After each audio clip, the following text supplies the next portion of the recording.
It wasn't a gun. It was the sound of fabric ripping, like God tearing the sky in half. And it was destroying the American army before the bullets even hit. November 19th, 1942. Mjez Elbab, Tunisia. Morning mist clings to the olive groves. Second Lieutenant Arthur Vance leads his platoon forward.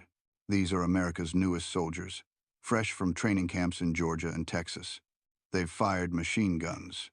They know what automatic weapons sound like. They're wrong. The sound starts at 064, 2 hours. Not the familiar rat-tat-tat of an American machine gun. Not the crack of rifles. Something else. Something that doesn't belong in war. It sounds like fabric ripping, like God tearing the sky in half. Private James Jimmy Slovic is third in line when it happens. The man in front of him, Sergeant Johnson from Detroit, suddenly has no chest. Not a bullet wound. Not wounds, plural. Just absence where his torso was. Now there's red mist and olive branches. 25 bullets per second. That's what they're hearing. The American M1919 machine gun fires 10 rounds per second. The German MG42 fires 25. Lieutenant Vance dives behind a stone wall. He's counting.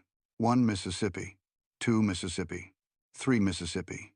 The gun hasn't stopped. 4 Mississippi, 5 Mississippi. Still firing. The sound doesn't break into individual shots. It's one continuous roar. 1,500 rounds per minute. The Afrika Korps has just introduced Hitler's new Buzzsaw.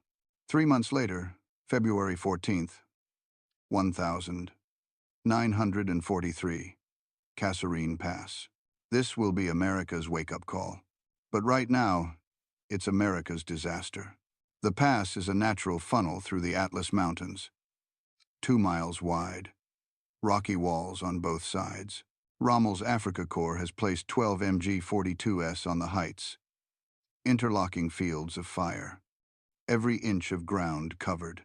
Colonel Robert Stark watches through binoculars as his men advance.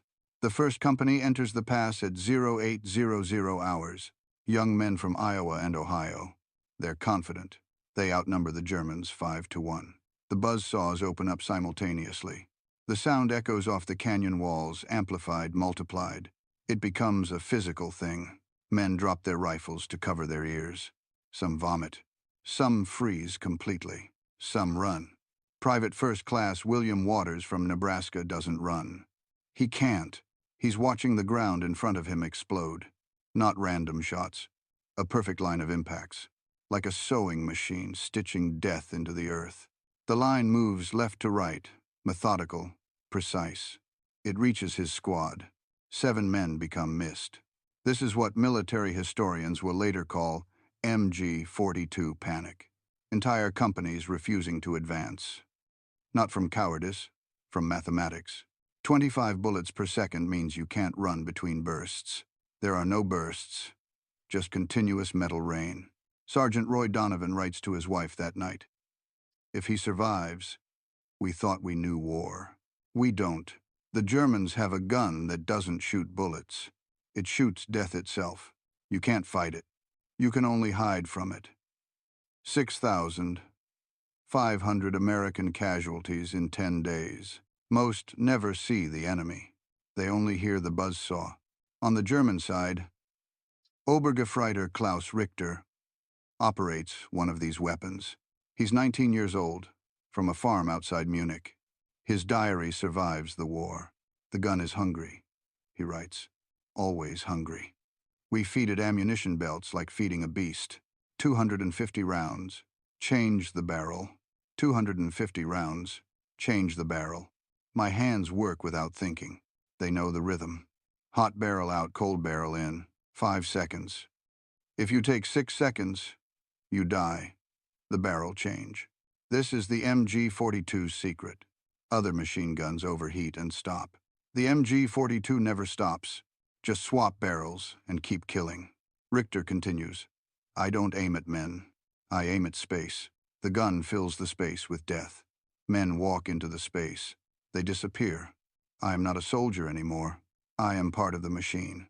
March 1943. Aberdeen Proving Ground, Maryland. American engineers examine a captured MG42.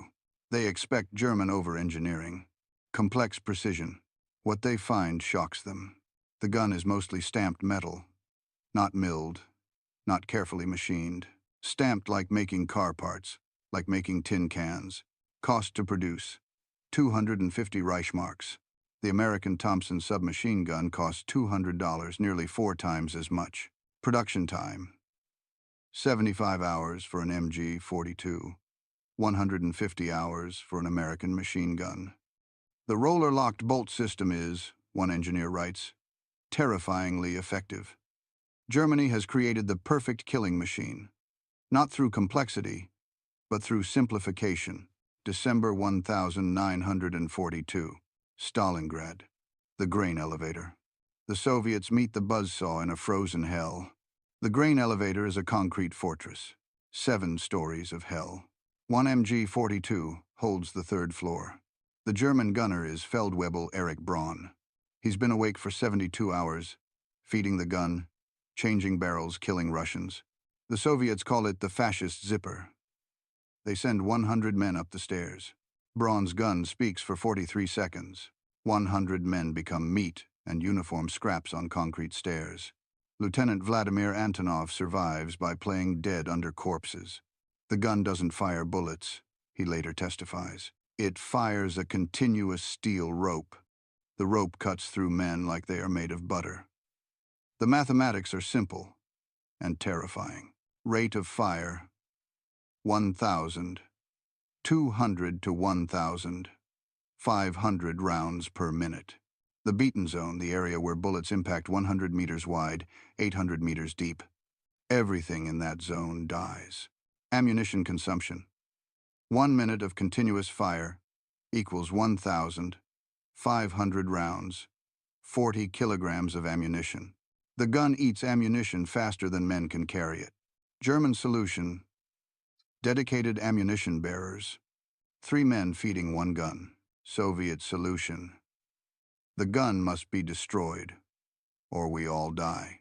July 1943. Kursk. Operation Citadel. The largest tank battle in history. But men still die to the Buzzsaw. The Germans dig in defensive positions. PaK fronts. Anti-tank guns. Paired with MG42s. The anti-tank guns kill tanks. The MG42s kill everything else. Soviet doctrine. Mass infantry assault. Human waves. Overwhelmed with numbers. German doctrine. Let the MG42 do the work. Lieutenant Antonov, survivor of Stalingrad, leads another assault. 300 men charge across open ground. 3 MG42s open fire. We lost 300 men to 3 guns, he reports. Not 300 Germans, 3 guns. The gunners probably never saw us as individuals. We were just flesh moving through their beaten zone. The psychological effect breaks armies. Soviet troops begin refusing orders. Not from cowardice, from mathematics. They can count. They know the equation. Men versus MG42 equals death. Winter brings new problems. $-40, circ, text eggs, $. Oil freezes. The guns jam. German gunners find a shocking solution. They urinate on the mechanism. The warm liquid thaws the frozen parts for a few minutes. Gefreiter Wilhelm Hoffmann writes home, "We piss on the gun to make it work. The gun pisses lead on the Russians. Everyone is pissing. Everyone is dying. This is what war has become." The Wehrmacht develops Arctic lubricants, special oils that don't freeze. The Soviets develop a tactic, attack during barrel changes. In extreme cold, the barrel change takes longer, 7 seconds, instead of 5, 2 extra seconds to live. Sometimes it's enough. July 9th, 1943. Sicily. Operation Husky. Allied troops are now MG42 aware. They've been briefed. They've heard recordings. They think they're ready. They're not. Jella Beachhead. 1 MG42 in a pillbox. 500 American Rangers pinned down for 3 hours. The mythology grows. Soldiers start calling it Hitler's zipper, the bone saw, Superman's gun, Private First Class, Antonio, Tony Vico, photographer and rifleman, takes cover behind a dead cow. The MG42 finds him. The cow disintegrates. Meat and hide spray everywhere. Vico rolls behind a stone wall. The stones start chipping away. 25 bullets per second will eventually destroy stone. That's when I understood, Vico later recalls. This wasn't a weapon. It was death mechanized. Death, given a voice. And the voice never stopped screaming. January 1944. Monte Cassino. The MG42's perfect battlefield. The monastery sits on a mountain. Every approach is covered. The Germans have 12 MG42s in the ruins. Interlocking fields of fire. Mathematical precision. Sergeant Audie Maxwell, future Medal of Honor recipient, observes the killing ground. That sound means get flat or get dead. There's no middle ground. You hear the rip. You hit dirt. You hesitate 1 second. Your hamburger. The Polish Corps assaults the monastery. 4,000 casualties, many to just 12 guns. German gunner Hans Gruber operates one of these weapons. After the war, he confesses, "I fired 18,000 rounds in one day." The barrel glowed white. We poured water on it, and the water exploded to steam. I stopped seeing men. I saw only movement. Movement equals trigger pull. Trigger pull equals death. I became an equation. The gun has become mythology. Soldiers tell stories. One gun killed a whole company. The bullets can cut a man in half. The gun never stops firing. Never jams, never fails. Some of this is true. Some is fear talking. But even the myths are weapons. Troops break before they hear the gun. The idea of the MG42 defeats them before the bullets do. Captain John Smith, Army psychiatrist, documents Buzzsaw breakdown. Soldiers who've never faced the weapon having nightmares about it. Men freezing when they hear any ripping sound. Tent fabric tearing, paper ripping. Their minds think, MG42. Death. Run. The Allies try everything. Marching fire tactics are abandoned. You can't advance steadily against 25 bullets per second. New doctrine. Fix with fire.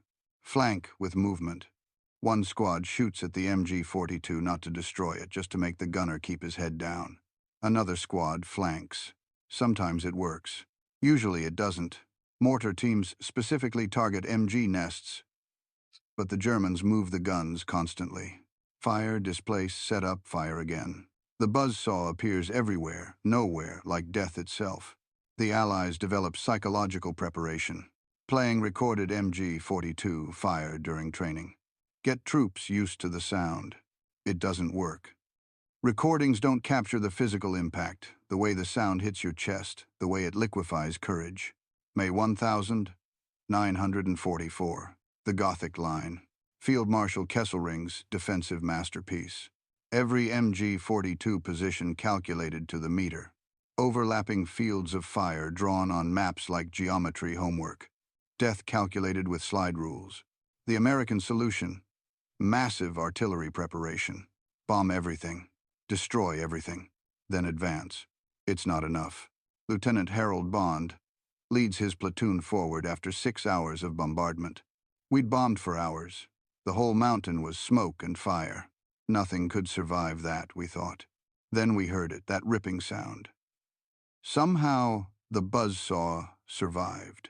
The guns are dug deep in caves, in bunkers, under tons of rock. When the barrage ends, Germans wheel them out, set them up, and the dying continues. June 6th, 1944. 063. 0 hours. Omaha Beach. Today. The MG42's greatest day of slaughter. Wider stance -62 resistance -62. A concrete bunker overlooking the beach. Inside, Obergefreiter Heinrich Voss, 20 years old, 1 MG42. The first landing craft opens at 0631. 36 American soldiers rush out. Voss presses the trigger. The sound carries over the waves. That distinctive rip. Veterans in other landing craft vomit from fear. They know what that sound means. Voss fires for 9 hours. Change barrel, fire. Change barrel, fire. The routine becomes automatic. His hands work without thought. The beach below becomes a carpet of bodies.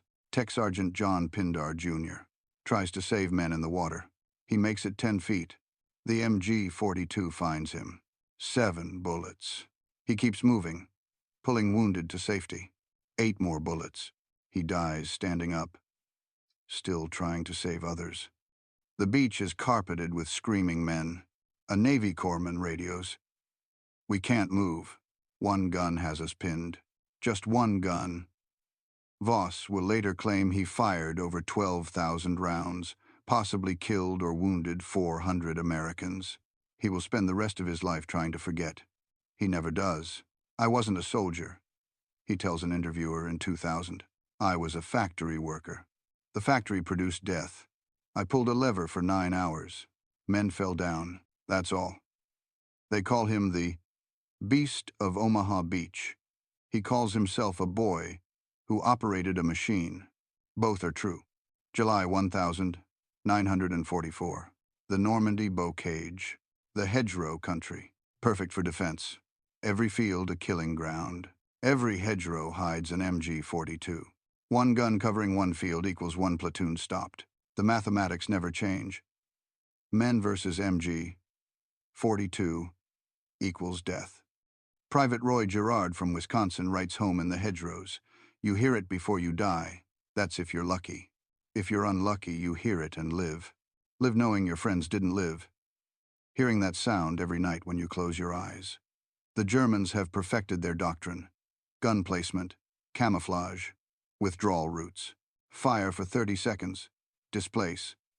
Set up in a new position. Fire, again. The Allies never know where the next burst will come from. Statistics tell the story. Average rounds needed to suppress one MG42 position. 1,000. Average casualties before position is taken. Number of MG42s in Normandy, thousands. Do the math. Operation Cobra. The American breakout. They've learned. Finally. Tank infantry coordination. Rhino tanks with steel tusks to cut through hedgerows. White phosphorus rounds for instant smoke. Get close. Get fast. Get lucky. But the mythology has peaked. Replacement troops arrive pre-traumatized. They've heard the stories one gun killed a battalion. The bullets can cut through trees, through walls, through tanks. Training films try to help. Recognition of enemy weapons. They play the sound. That distinctive rip. Veterans in the audience have to leave. Some crawl under chairs. The sound alone triggers panic. They start calling it Hitler's Buzzsaw officially. The name sticks. It's in reports, in newspapers, in nightmares. The German ammunition crisis begins. The gun eats bullets faster than Germany can make them, but it doesn't matter. The psychological weapon remains. The fear of the MG42 is almost as effective as the MG42 itself. The human cost can't be calculated in numbers alone. Private First Class John McKinney earns the Medal of Honor. He charges an MG42 position alone. "You don't think," he explains later. "If you think, you freeze. If you freeze, you die. So you run at death itself and hope death blinks first." Usually, death doesn't blink. Mass psychology studies document entire units, becoming combat ineffective without taking casualties, just from hearing the sound. The ghost gun phenomenon. Soldiers swear they hear MG42s that aren't there. Every ripping sound becomes the buzzsaw. Tent fabric, paper, wind through wire. On the German side, the gunners carry their own burden. Gefreiter Wilhelm Hauser survives the war. In 1995, he gives his only interview. "I was 19. I killed more men than I had years. The gun made it easy. Too easy. You become part of the gun. The gun wants to fire. You want to fire. There's no difference anymore." He describes the barrel changes. 5 seconds of hell. The barrel is 400 degrees Celsius. The asbestos glove burns through. Your hands blister. But you change it because if you don't, you die. 5 seconds. Hot barrel out, cold barrel in, back to killing. I pulled the trigger because the gun was there, and triggers are meant to be pulled. The medical officers see patterns. Captain Joseph Gordon, battalion surgeon, documents the wounds. We could tell MG42 casualties immediately. Never one bullet, always 3, 4, 5. The gun doesn't shoot once. It stitches. Lines of holes across torsos, geometric patterns. Almost artistic if it wasn't meat and bone. The psychological casualties outnumber the physical. Buzzsaw breakdown becomes an official diagnosis. Men who can't stop shaking, can't sleep, can't forget the sound. Treatment evolves, first morphine, then immediate evacuation. Get them away from the sound. But they carry it with them in their minds. That ripping, always ripping. The engineering story is equally remarkable. Dr. Rind, Werner Gruber leads the design team. His philosophy? Perfection is achieved not when there is nothing left to add, but when there is nothing left to take away. The roller-locked recoil system. Revolutionary. Simple. 2 rollers lock the bolt. Recoil pushes them apart. Bolt opens. Ejects case, spring returns, new round chambers 25 times per second. The quick change barrel, the key innovation. Other guns need tools. Time. The MG42 barrel swings out on a hinge. Pull. Swing. Replace. Close. 5 seconds. Manufacturing revolution. 75% stamped parts. A child could assemble it. Children did assemble it in factories. Slave labor from concentration camps. The perfect weapon built by imperfect means. Comparison with Allied weapons tells the story. American M1000. 919. 600 rounds per minute. British Bren. 500 rounds per minute. Soviet DP-28. 550 rounds per minute. German MG42. 1,000. 500 rounds per minute. It's not a competition, it's a massacre. Cost efficiency. One MG42 costs the same as 5K 98K rifles. But one MG42 has the firepower of 100 rifles. The mathematics of war. Germany does the calculations and wins the equation, loses the war. May 8th, 1945. VE Day. The guns fall silent. Thousands of MG42s captured. The Soviets try to copy it. They fail. Can't match the metallurgy. Can't match the precision and simplicity. The Americans keep testing at Aberdeen. How does it work so well? How does something so simple kill so efficiently? They take it apart, put it together, fire it, study it, learn from it. War crimes, trials. Should MG42 gunners be prosecuted? They killed so many, so efficiently. But it was war. Legal killing. The gun doesn't make murder. War makes murder. Heinrich Voss, the beast of Omaha, becomes a peaceful man. Never touches a gun again. Has nightmares until he dies. The gun rises again. West Germany forms the Bundeswehr. Needs weapons. The MG42 is redesigned. Now called MG1, then MG3. NATO standard. 7.62 millimeters ammunition. Same mechanism, same rate of fire, same ripping sound. The gun that terrorized Americans now defends NATO. The Buzzsaw becomes business. Design influence spreads. American M60 machine gun. Borrowed concepts. Belgium's MAG58. Same story. Every modern machine gun owes something to the Buzzsaw. Modern variants still in production.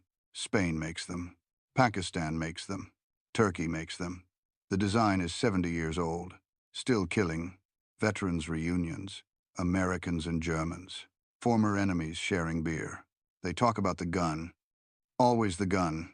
We feared it, says former Staff Sergeant Michael Costello. Respected it, hated it. But goddamn if it wasn't a piece of perfect engineering. Former Obergefreiter Klaus Richter nods. We didn't think of it as special. It was just our machine gun. Only after the war, when I learned how you feared it, did I understand what we had. They toast to survival. To peace. To never hearing that sound again. Afghanistan. German troops with MG3s. The grandson of the MG42. Same sound, same fear. American veteran visits a German base, hears the MG3 firing, that ripping sound. 65 years later, he drops to the ground. Instinct, terror, memory. You never forget that sound, he says. It lives in your bones. You hear it in thunderstorms, in chainsaws, in dreams, always in dreams. The last testimony, Klaus Richter, the gunner from Afrika Korps, dies in 2018. Before his death, he speaks one more time. People ask me about the war, about being a soldier. I wasn't a soldier. I was a mechanic. The MG42 was my machine. I maintained it, fed it, helped it function. The machine did the killing. I just helped it work. He pauses. That's a lie, of course. I did the killing. The gun was just my method. But for 70 years, that lie helped me sleep. The final statistics. 400,000 MG42s produced, firing an average of 1 million rounds each over the war. That's 400 billion bullets. The MG42 changed warfare. Not through complexity, but through simplification. Not through precision, but through volume. 25 bullets per second solves most tactical problems. Creates most human problems. Every modern military understands this. Squad automatic weapons. Fire superiority. Volume over accuracy. The MG42 doctrine lives in every army. Every conflict. Every death by automatic fire traces back to that Tunisian olive grove in 1942 when Americans first heard the buzzsaw. Some weapons win battles. Some win wars. The MG42 just killed. And 80 years later, its descendants still do. The sound echoes through history, through memory, through nightmares. That ripping, always ripping the fabric of young men's lives, torn apart 25 times per second. This is the legacy of Hitler's buzzsaw. Not victory, not defeat, just efficiency. Terrible, perfect efficiency. The gun that changed everything by being simple, by being reliable, by being exactly what war wanted. A machine that turns ammunition into death. Faster than ever before. Faster than anyone could imagine until they heard it. That sound, that ripping, the sound of the 20th century tearing itself apart.